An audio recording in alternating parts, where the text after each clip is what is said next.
Hey, what's going on, my friends? Welcome to my YouTube channel. Today I'm going to talk about how empaths, sensitive people, can go about protecting themselves against negative and dense energy of people and just energy itself. This is a topic that has been brought up a lot.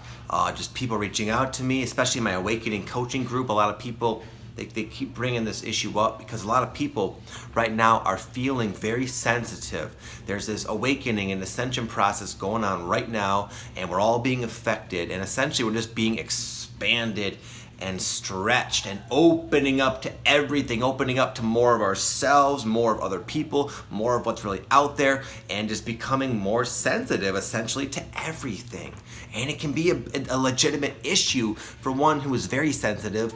As far as managing your own energy field, you can start to tell that other people's vibes and energy and their moods and their intentions and even their thoughts and just who they are and represent, it can affect you because our energy field radiates way outside of the limitations of our physical form. So we're essentially frequently immersed in other people's energy. When you become real sensitive, you can pick up on the fact that that's, for one, happening, and also that there are certain energies that are good to be around that are more compatible, and some energies that are not. And it can be a bit of a challenge to hold your own, essentially, as these energies are passing through you. They tend to get stuck and cling and bring you down a little bit. But there are things you can do, which is why I'm making this video. The first 4 things I'm going to talk about are the most important, and the last 3 are going to be more practical, something that you can start using and applying today. Number 1 is probably the most important and perhaps the hardest thing for any of us to do, and that is to accept it. It's difficult to become aware of something that is displeasing to you, even if it's someone's mood that you're being affected by. There's an initial response of saying, oh, I don't like that. I can feel it, it's affecting me. But the faster you can say, oh, I don't like that, but I accept it. I validate it. I'm going to allow that to exist. I'm not going to expect it to change. I'm going to just let it do its thing. And even though it makes me feel uncomfortable a little bit, take that as evidence that, you know what, I'm gonna move away, and that's fine and dandy. But it's hard. A lot of us get lost in the, oh my goodness, can you believe this person's energy and attitude? I can't stand it. Look what it's doing to me. It's making me tired. It's making me, and then there's this and then that. And when we start to have that monkey mind spinning, tunes of resistance, it magnifies the very things that we are not a fan of and draws them to us in more intense and larger quantities. Number 2, the real way to become totally impervious to this sort of situation is to open your heart to the potential that we all have, and that is love and compassion and understanding. It's not always easy to do. So I'm going to kind of tell you a story of what happened to me just a few days ago where I had to kind of apply this, and it took a little bit of effort on my part. So just the other day I was checking out some YouTube videos that I typically do, and I saw there was this person with a decent following, not quite what I have, but a fairly decent following, and they had taken one of my videos and they basically picked it apart and just dogged on the whole thing and the whole concept and who I am and what I represent. And it was a very well articulated negative video towards old Victor. So my first response was, just like I was describing, there was resistance. I don't like that. That shouldn't be. But I could immediately feel myself getting affected beyond the point of not agreeing with what they were saying. More of like, I didn't like the natural, fight or flight, defensive sort of reactions going on in my mind and my energy field. It's a negative energy to resist something and to like that. So, and I've learned from this though. I've had this happen in the past, and in the past I didn't deal with it very properly, but now I could recognize this shift in my own energy due to this thing that it's there. I can't do anything about it. So what did I do? I had the goal of opening up to love, but I wasn't able to do it in the moment. So I did something that works for me. I did a busted out a P90X3 yoga DVD, about 30-minute yoga session, and laid on my my acupressure mat. And after that point, with that intention, I genuinely felt love and compassion. You know what I did? I went on that same video and I posted a very nice comment, just to kind of really help free myself from that. Number 3 is what I'll say, right action. Being nice, doing good, acting accepting, even if you don't feel accepting. Because I'll be honest, I did the yoga. When I was doing the yoga, laying on my little mat, I felt the love, I felt compassion, I felt total acceptance. But when I got back onto my computer, I resaw that video, and I had already decided I was going to post something nice. It was more like, it was hard for me to say something nice because I was like, this person's talking all this shit to you. But I chose to do the right action anyways. I took a breath and I typed something nice, even though in that moment I wasn't feeling very compassionate or accepting. But I did the right thing anyway, and I really haven't thought about it since until making this video. I'm not thinking about it, and it's a pretty big thing to have thousands of people seeing a video where people are talking smack to you on the internet. It's maybe I'm just used to that kind of thing now, but I see that as a big accomplishment for myself, the fact that I truly don't really mind that anymore. But I practice those few things that I just shared with you. Number 4 is to be courageous. This is a bit unrelated to the theme of what I was speaking about. I see a lot of people allow their sensitivity to dictate and totally control their life. And even though for a time it is wise, if you really feel intuitively guided to do this, to step back from whatever sources are affecting you. We can become real sensitive to like all aspects of life, and there's usually a time during the awakening process where it's ideal to kind of take time for yourself and not make yourself totally bugged out and miserable in the heat of it all.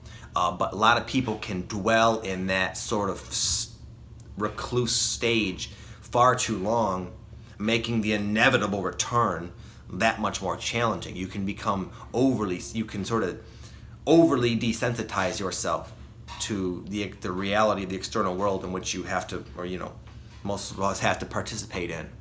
So it takes courage to go back to work, to go back to school, to go back out with your friends, to go back to the family reunion, to go back around the people that drive you crazy.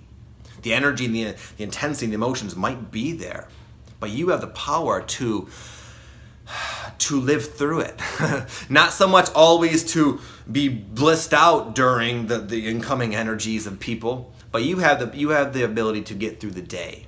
And as you do that, you'll gain confidence in yourself, and as time goes on, you'll realize just how well put together you are, and it almost doesn't matter what people are saying or doing or what vibes they're giving off. You'll start to naturally accept them, naturally understand that they have their place in the universe and they have the right to exist, and that allows you to have compassion because it's a facet of all that is, which you are connected to. And all these things will start to happen naturally, and you will just be aware of all of it. You'll be more aware, if anything, but you'll be holding your own successfully. But it can take a bit of courage to go out there and work on your skills of just mastering your own energy.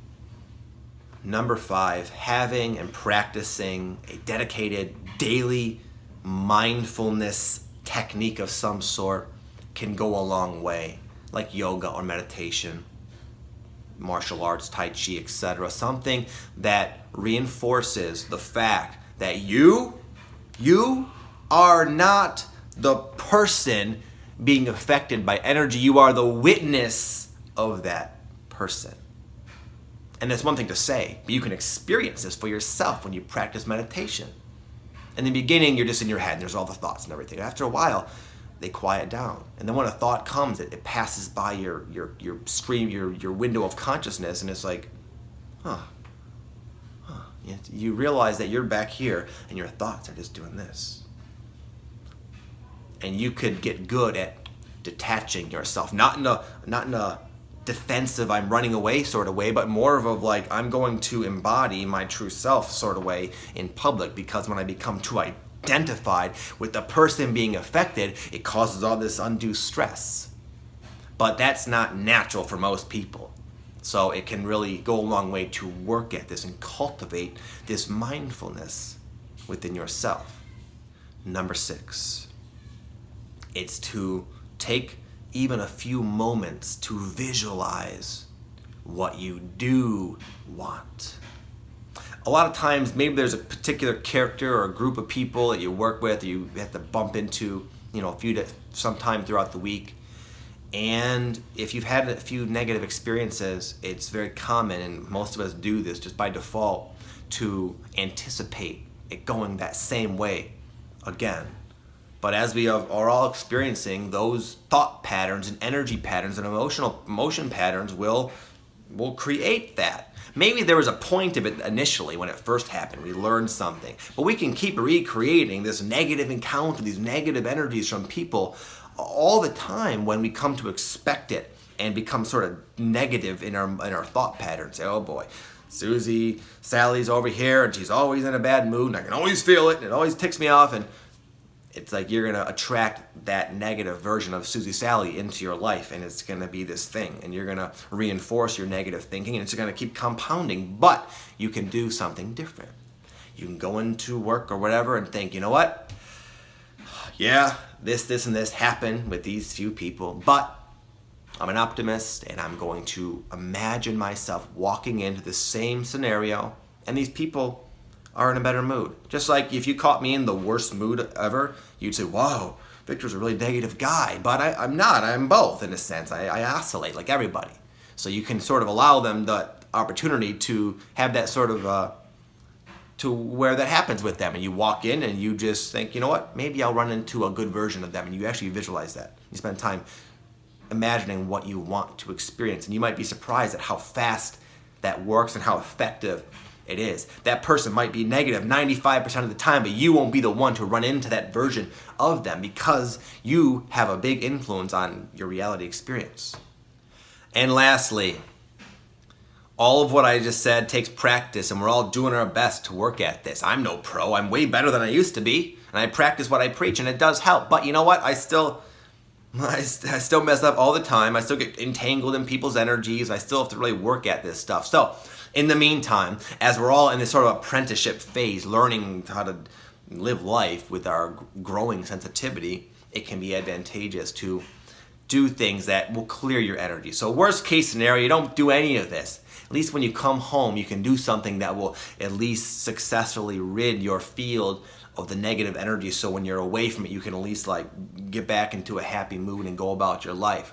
Many things work. Crystals, just intention, visualizations, different meditations. I don't know if you can see it, but I have a crystal singing bowl. I'll boom and listen to that a few times. Going for a walk barefoot in nature, just being outside. Many things will help clear your field. Exercise, like an aerobic exercise, helps significantly. But I'd say for a lot of us, it's almost like a necessity to do things like that, to clear our field. Not everybody, though. It is for me. Anyways, my friends, I hope you benefited from this video. I hope you enjoyed it. I hope you got something out of it. I'm going to be taking off in a second here. If you're new to my channel, then if you don't know, I have a free guided meditation that I made myself. It helps you raise your vibration. It helps you heal. It'd be a great way to accomplish many of those things. Achieve the mindfulness state, clear your energy, and just etc. Help you be in that more accepting state of being. Which is a gift I give to everybody who's a member of my YouTube channel. It's down below in the description box of this video and most of my recent videos as well. You can check it out if you'd like. Nonetheless, I want to thank you all for being here for me. Thank you for your likes and your comments and your well wishes. It's so beautiful. I was going through something kind of challenging, pretty darn challenging last week, and I sort of shared about it a little bit. Not here yet. I'll talk about it soon. It was to my newsletter. I mentioned it, and just the amount of feedback and love I got from them, and I get the same stuff from you guys just watching my YouTube channel. It's amazing. It's like whenever I'm going through something, I have the best support group ever. Seriously, thank you. I wish you all well. I wish you nothing but the best on your path. Have an amazing day. Peace.